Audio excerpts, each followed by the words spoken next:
Red October has come and gone, but with Team Toyota's home field advantage, you'll score even more savings this offseason. Choose from our winning lineup of new Toyotas, like Corollas, Camrys, RAV4s, and Highlanders, all in stock for immediate delivery. Or ship over 200 certified used Toyotas with MVP pricing to deliver quality and value. And when it comes to service and collision repair, our team gets you back in the game fast. So visit us in Langhorne, Princeton, or Glen Mills, or take a swing online at teamtoyota.net.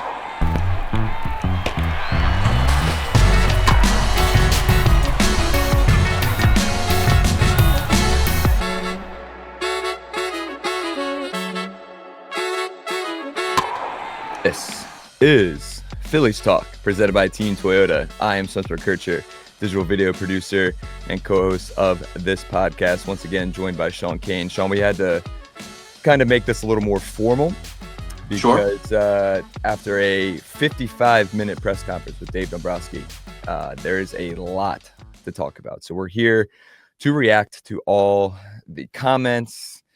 There's a lot of fun questions asked by the Phillies media and a lot of interesting answers from Dave Dombrowski on Thursday afternoon, as the Phillies obviously still kind of reeling from a loss a week ago in the NLDS to the Dodgers. And Kaner, I don't know where you want to begin, man. There's a lot to dissect here. A lot of questions on, we were trying to play the game of like how many times Dave would say, that's a good baseball team over there with the Dodgers. Mm-hmm. And I think that was 4. I believe the answer was 4 or 5 of those. Yeah. But we can start with, I think, Rob Thomson coming back and the entire staff coming back with a potential addition of a bench coach, since Mike Leach would now be the field coordinator, Major League field coordinator. Yeah. You know what that entails?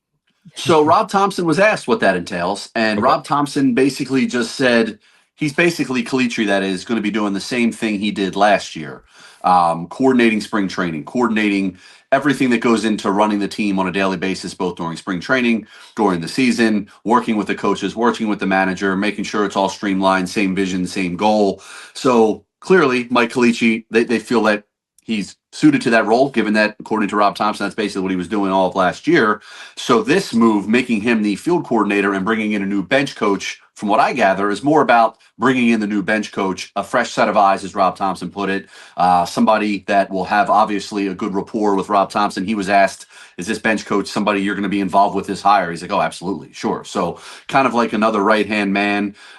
There could be some veteran former managers out there in the mix when the dust settles from the coaching carousel this year, once spots are filled. So it looks like, Calitri's going to be doing the same thing, different title, but let's bring in a bench coach, a fresh set of eyes that might help us maybe get a little bit better, as Dave Dombrowski put it. So, yeah, obviously interesting that I think the whole coaching staff, other than that small change, is back. I know a lot of people wanted, somebody to pay for the Phillies going out in the NLDS. And once they decided to bring the manager back, maybe there was a thought, could there be a change among the coaching staff, most notably maybe the hitting coach? I don't think anybody really suggested that Caleb Cotham and the pitching staff was the problem. So if the offense goes cold, do you get rid of Kevin Long and go elsewhere? But clearly they all think, Dombrowski, Thomson, the organization, think that Kevin Long remains one of the best hitting coaches in baseball, who just so happens to have a very good relationship with free agent to be Kyle Schwarber, a very good relationship with Trey Turner, a very good relationship with Bryce Harper. So you can see where this is kind of going here.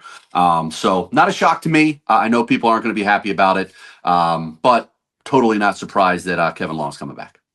I am with you. You and I talked about that on the previous podcast. And a lot of people in the comments on YouTube, again, we read those comments, guys, and we appreciate every single comment. And also, real quick, shout out to it's one of our highest viewed podcasts after that Dodgers loss. And again, shout out to the Dodgers fans for checking in on us as well. But a lot of the comments, man, that people are not happy, deservingly so. Going back to the bench coach, though, real quick, I thought it was interesting. Dave Dombrowski said that obviously there's still a lot of managerial positions open, including the Padres now, which with Mike Schilt retiring. But Dave said that with the new bench coach, he's kind of looking for somebody with managerial experience. So that could be someone that we've seen with previous clubs. Someone like, I know Schumacher went to the Rangers, but someone like that could. Yeah. I don't think Bruce Bochy will be here, but Right. someone like that. And I think that's really interesting, don't you? I do, for sure. Yeah, and clearly it would be a fresh perspective of somebody coming from outside of the organization, somebody that has been in Rob Thompson's shoes. And yeah, I wouldn't shock me at all. Now, who that person is, I think it's going to depend on who gets the actual managerial jobs and who doesn't, who wants to stay in the game, who wants to take a break from it. Obviously, Rob Thompson, I'm sure, has a short list already because, as he mentioned, they've been thinking about this since last offseason. This isn't something that they just sat down after they lost to the Dodgers and been like, we need a new voice. So they've been thinking maybe move Calitri to this new role, bring in a bench coach. So I'm sure, having been around, Rob Thomson has some candidates in mind, some people that he's worked with perhaps in the past in mind, and we'll see how it all shakes out. But yeah, I think it's good. I think you need some outside perspective to maybe, as again, Dombrowski has to get us a little bit better because in their minds, which I'm sure we're going to get to, they're just a little bit away from the Dodgers, which you can argue if you'd like, but they feel they could have easily won that series if a few plays go a different way. They think the Dodgers are great. They think they're right on the Dodgers level, and maybe making this tweak to the coaching change helps them get a little closer. It's funny you mentioned that because, again, some of the comments on YouTube, everyone was giving me crap really because I was like, oh, this Phillies team, I think on paper is better than the Dodgers team roster wise. And you can say, multiple MVPs with the Dodgers and all that stuff. But Dave mentioned, and you just mentioned, they just ran into a buzzsaw of starting pitching. Mm-hmm. And then when Sasaki comes out throwing 100-mile-per-hour splitter that they haven't really seen before, it's tough. What are you going to do? And even going back to Kevin Long, he called him an exceptional hitting coach. I agree. And you mentioned all the relationship that they've had through all of these key players, Trey Turner, Bryce Harper, Kyle Schwarber. Kyle Schwarber, multiple times this season, has come out and said, really, he credits Kevin Long to his kind of uprising over his last few years of his career. But I thought it was interesting, too, when Dave mentioned the fact that it's hard to hit a 100-mile-per-hour fastball consistently. Well, Right. You're a Major League Baseball team. Right. Like you're going to see 100 miles per hour more consistently now as these pitchers get stronger and throwing harder. I don't know where you turn from that, but I guess Kevin Long really can't control that. So I agree with Dave Dombrowski in that point. However, he said, he's like, I don't really know what you can do to prepare for that. It's like, I don't know, man, maybe get in the cage a little bit more and put it up to 105. I don't know. I have no idea. No, it's interesting. The whole take on the Dodgers, like we ran into the wrong team. I get it. Like preferably you don't see them in the division series, but you're probably going to see them at some point in the championship series. So you're going to have to beat them at some point. And they're going to have a lot of the same guys back next year. And assuming they all stay healthy, you're going to see Blake Snell again next year. You're going to see Glasnow again. You're going to see Ohtani again. You're going to see Yamamoto again. So those guys aren't going anywhere. They're all signed to long deals. So yeah, how do you go about it? And I get it. Like Kevin Long, you can only do so much when the guys are throwing like they're throwing. The Dodgers have gone out of their way to heap praise on the Phillies pitching staff. They did such a great job of attacking Ohtani. So I get the whole good pitching versus good pitching. But one team had a few more timely hits. And I get, Dave Dombrowski mentioned, we scored more runs in the series. We had a higher batting average in the series. They came up with a couple more hits. They came up, I think, with a more timely defensive plays that I think were the difference in the series. So it's close. I'm not saying the Phillies have no shot to ever beat the Dodgers, but you can't just say, oh, well, it didn't go our way, we'll try again next year. Like, there's going to be changes made. And I get Dave Dombrowski's not going to sit down today and say, here's what I'm going to do. Bohm's out of here. Like, he's not going to tip his hand. I would be shocked if we're sitting here 2-3 months from now and this is the same mix, save a 1-year deal for a Max Kepler type or a Jordan Romano. Like, there's going to be some more significant changes to that lineup. I believe that maybe gives them a little bit of an edge, gives them a little bit of a better chance to manufacture some more runs against the Dodgers than they did this past series. I hope so, man. And I'm going to agree with you too, because I do think that has to be right. And it's funny. Dave Dombrowski got asked, what is your plan? Like, are you going to go out and have a $400 million payroll? And I guess we can make that shift to the kind of the offseason plans now. I thought it was really interesting. And we kind of knew that this was going to come at some point, where some of these young guys are going to have to come up and step up. We're talking Justin Crawford. We're talking Andrew Painter. We're talking Aid Miller. Dave also mentioned Gabriel Racones, who I was kind of surprised we didn't see. We know what he did in the spring, this past spring, the left fielder. And it is interesting. And I think you have to get younger and more athletic at some point here. And I think it's interesting that the question that was asked to Dave, he meant, like, he didn't say Max is not coming back, Kepler, but he did say it's going to be interesting to see what they try to do to re-sign Max Kepler if they decide, because Justin Crawford is now pretty much waiting in the wings. And Dave was asked about what he needs to see from Justin Crawford, and he's like, there's really nothing else to see. He led the league in hits in AAA, or the team in hits in AAA. He's produced in AA and AAA, and I think now this is the season that I still think, and you and I have mentioned it multiple times, I think Justin Crawford will be your starting somewhere in the outfield come 2026. What were your thoughts on Dave's comments on a potential, I'm not going to say superstar, but a potential big-time player for the Phillies in 2026? Yeah, I think like the outfield's going to look vastly different. Like I think Castellanos is gone. I think Max Kepler's gone. Which reading between the lines with Dombrowski, like Nick's not coming back, and I think Kepler's not coming back. I think I'm with you. I think Crawford out of spring, unless he, barring a really poor spring or an injury, I think he's on the roster coming out of spring. We'll see with Marsh, Bader. You asked me Bader after the season ended. I think it's more likely he's out of here than back. Not because Thanks. Yeah, I do. Yeah, but I just think that he's going to get a multi-year deal somewhere, and I just think they want to give these guys an opportunity to play.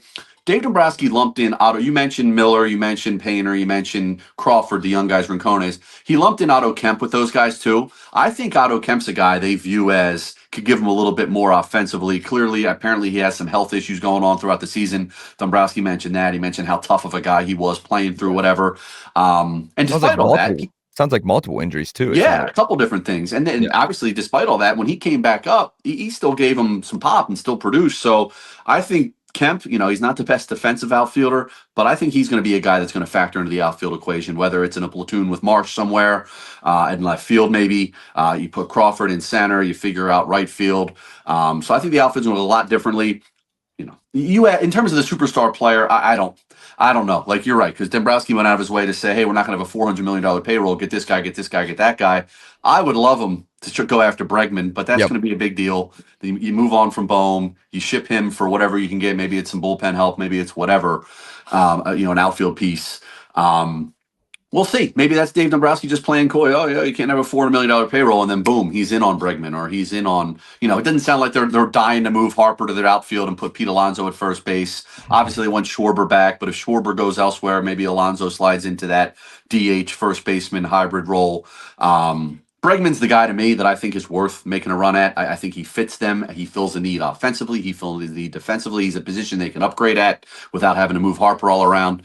So we'll see. We'll see if the big splash is out there. But I think some trades are coming. I think some significant changes are coming, if not to the core, if not to Turner, Harper, Schwarber, Realmuto, at least to the secondary everyday guys, whether that's Bohm, whether that's Marsh, whether that's Stott. I think some of those guys may be on their way out at some point. Yeah, and the Bryson Stott comments were interesting too. He was asked about him being like an everyday type of player, and he kind of struggled against left-handed hitting or left-handed pitching this season, and then that's why we saw Mundo Sosa kind of have that small platoon over at second base. And again, Mundo Sosa, we can't say enough about him, but he was asked about the configuration of the lineup too, right? You have the top of the lineup, which didn't perform. We all know that. But then the middle of the lineup, really, besides JT, and Bohm had a pretty good postseason, but really, and then the bottom of the lineup didn't come through at all again. And I don't know where you go. I don't know where you go in terms of trades. I don't know where you go in terms of signing some guys. You look at some of the outfield names. I have some down. Joe Adell is a name out there. Chandler Simpson, the speedster from Tampa Bay. Yep. Then you have guys like O'Neal Cruz, who was kind of in the trade rumors heading into the trade deadline. Again, he only hit like 210 this season. Yeah, but the talent's there on a guy like that, and 100%. Change of scenery. Working with some veterans, working with a Kevin Long. I don't think that's crazy to mention that. It's an interesting name. Joe Adell's a guy that they've been linked to in the past that gives you a lot of pop from the right side. So, no, there's ways to improve without trading Bryce Harper or Trey Turner or not resigning Kyle Schwarber. I think there's significant moves to be made, and I think Dave Dombrowski clearly, I think, will be open to pretty much anything. Hey, T-Mac, another great day, best fans, the best city. How lucky are we? It doesn't get much better than this. But I got to tell you, our guy missed a lot of the game last night. I think he missed almost a full inning going to the bathroom. Yeah, I noticed. He said he kept feeling like he had to go, and then then nothing would come out. I think he went back 3 times before the 7th inning. Now, that's more than just having too many beer bats. Nope, it sounds like BPH. It's more common than you think. Well, it's time to stop holding it about prostate health. Good thing we've got our friends at Temple Health who are way smarter about these things than we are. Let's let the doc explain. So, Doc, what's going on with our guy? Sounds to me like he's got this problem called BPH, benign prostatic hyperplasia. It really means that guys just have trouble peeing. But there's a solution to it, right? Yeah, absolutely. At Temple Health, there are doctors that really specialize in BPH. Aquablation is one of those things that we offer that many people don't, and other things like prostate enucleation as well. Both of them are minimally invasive that really help guys. And for most patients, they come out of it feeling fine. Yeah, I think most patients have a really simple recovery that's straightforward. Well, that's a big win, because it's better than going to the bathroom a dozen times during a ball game. Oh, absolutely. These results for guys are long-lasting. Let's face it, prostate health shouldn't be keeping guys out of the game. Hey, I ran into our guy again. No more back from sprints. He's back in the game. He told me it was like the most relief he's had in years, in more ways than one. I mean, he even stayed for extra innings. Aquablation therapy at Temple Health. Get back in the game. Visit templehealth.org. Yeah, and on that note, let's switch to just Kyle and Bryce. We'll start with Bryce because we obviously know that Kyle is a priority. Dave Dombrowski said that, and I love the comment that Dave Dombrowski said Kyle Schwarber knows that it's a priority to bring him back to be a Philadelphia Philly. But with Bryce, he was asked a bunch about Bryce. One, if the wrist was okay. He said the wrist was fine. There was no really injuries. But then he was asked about, he's getting up there in age. He's still, 31? He'll be 32. Just turned 33 today. 33 today. 33. Happy birthday, Bryce. Happy birthday, Bryce. It's his birthday today? It is. 33 years old today. There you go. See, that's going to be the title of the pod. Yeah. Happy birthday. Happy birthday, Bryce. Now we're going to speculate about your future and whether you're ever going to be elite again or your best days behind you. Bryce, happy birthday. Are you in a downfall now? Yeah. Because you didn't have an elite season. And I agree. He didn't have an elite season. We haven't seen that elite season from Bryce Harper that we're used to seeing. Now, is this the downfall that, kind of comes with guys turning 33 years old? I don't know. I hope not. But I thought it was interesting that Dave Dombrowski mentioned Freddie Freeman, right? Who is still producing, but he's not producing at an elite level. Right. I don't know. To me, Freddie Freeman's still maybe not elite, but Freddie Freeman's still having a hell of a year and has had a hell of a year the last few years. Yeah. What were your thoughts on just his comments about Bryce kind of not having the season that we really all expected? Yeah, of that 55 minutes, that minute or two on Harper to me might have been the most interesting part.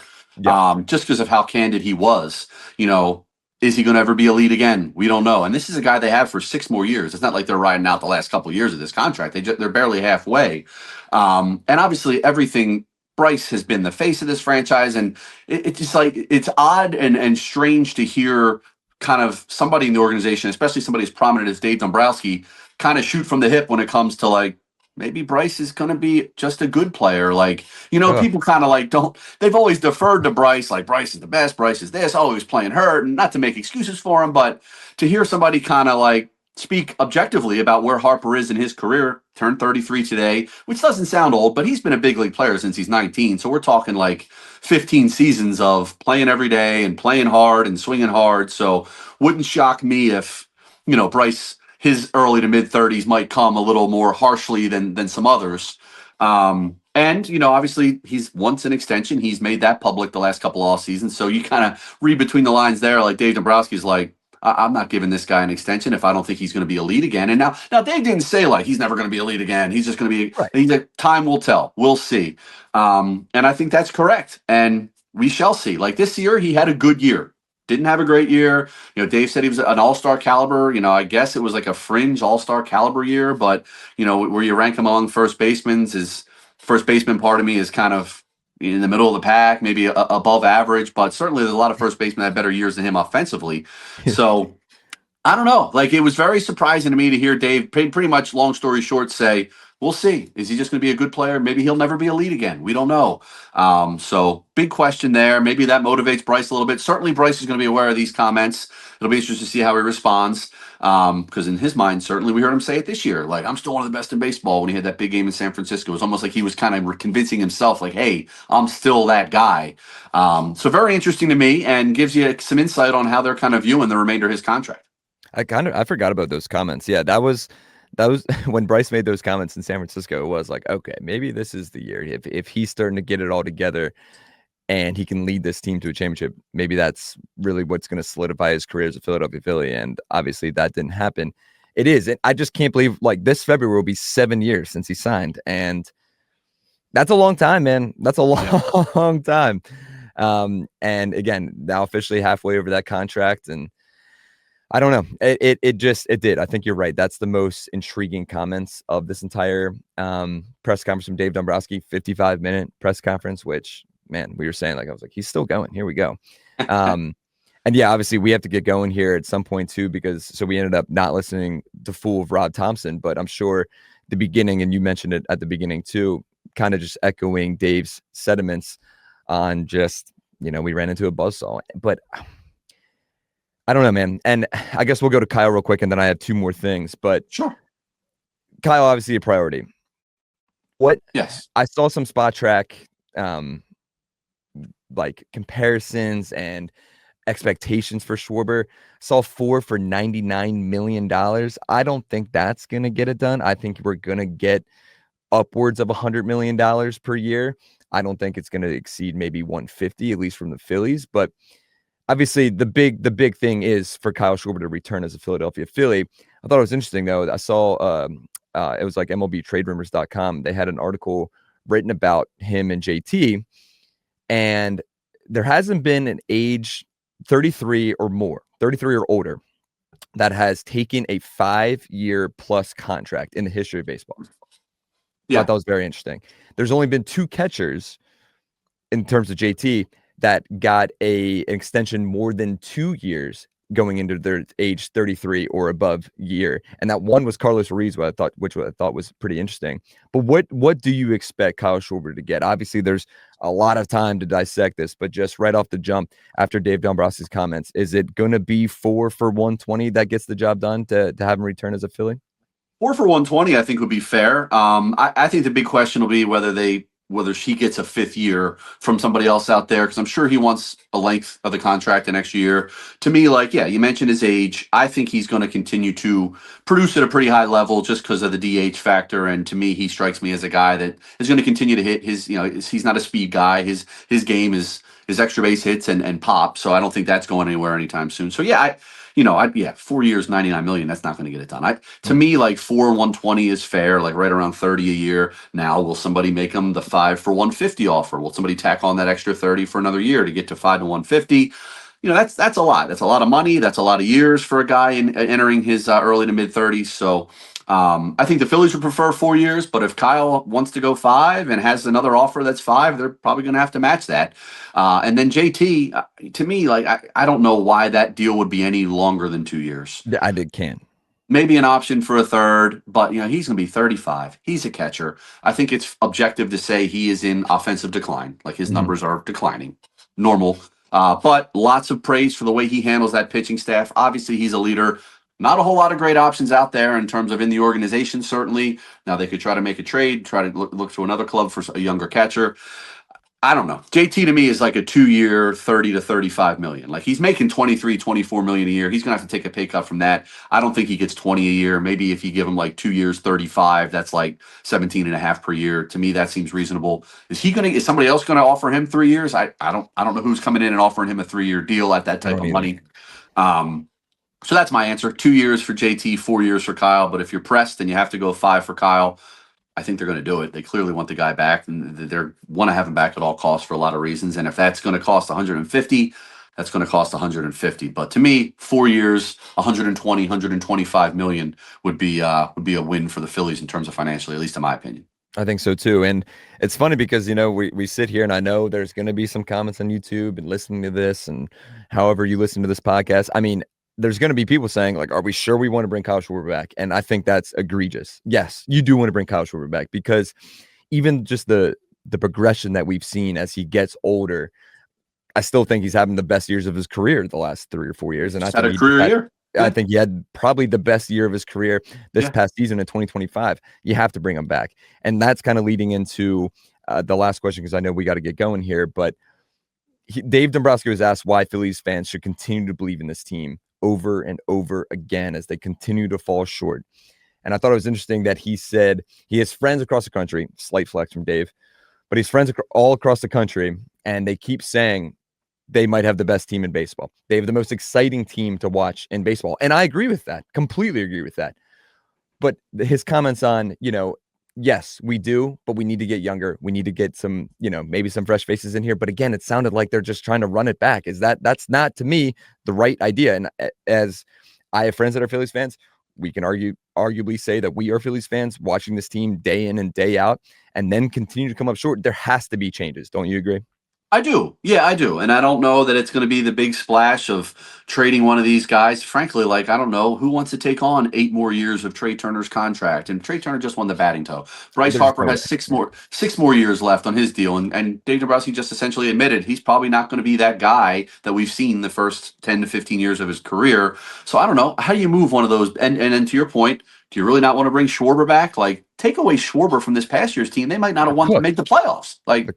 You know what I mean? He played every game. He was consistent. He didn't hit like we wanted to see him hit in the 4 games against the Dodgers, save game 3. But no, you have to have those 3 guys in the mix. But I do think you don't run it back if you have a new third baseman next year. If you have 2 new outfielders next year, like last year they ran it back. I mean, they signed Romano, they signed Kepler, they traded for Luzardo, but that everyday mix was the same guys. I think Castellanos is gone. Kepler's clearly gone. I think there's a really good chance that Bohm, Marsh, or Stott, if not one of them, maybe 2 of those guys, or more, if they can get the right deal. And then, you go from there. That's not running it back to me. I think that's a significantly different club. I think you're going to see Painter at some point. You're going to see Crawford at some point. You're going to see, Kemp going to play a bigger role. Rincones could be in the mix. Your guy, Aiden Miller, who they want to be an everyday guy, could be in the mix at some point in 26. So that's not running it back. I get it. You want to see big changes. Somebody's got to pay for this. They kept harping on the fact we won 96 games. Dodger series didn't go our way. A couple plays here and there, different story. Maybe we're going to the World Series and beating up on the Brewers. So that's their belief. But I don't think running it back is the way to go, and nor do I think that's what they're going to do. I don't either, man. And you said that too. I thought that was really interesting. Dave mentioned that it's a fine line between the Phillies and the Brewers, and it really comes down to some key plays. Trey's throw to home in game 2, which was just a little offline that led to a run. Obviously, Kerkering, who he was mentioned, I thought that was great. Dave didn't really come out and say. He was asked about Kerkering's future, and he just said that we're going to give him all the help that he needs, which, again, that's no surprise. The Phillies do such a great job in making sure everyone is okay. And especially with Ryan Kerkering, you have to continue to check on that guy because it's one of the toughest plays in baseball history that goes down. That's unfortunately.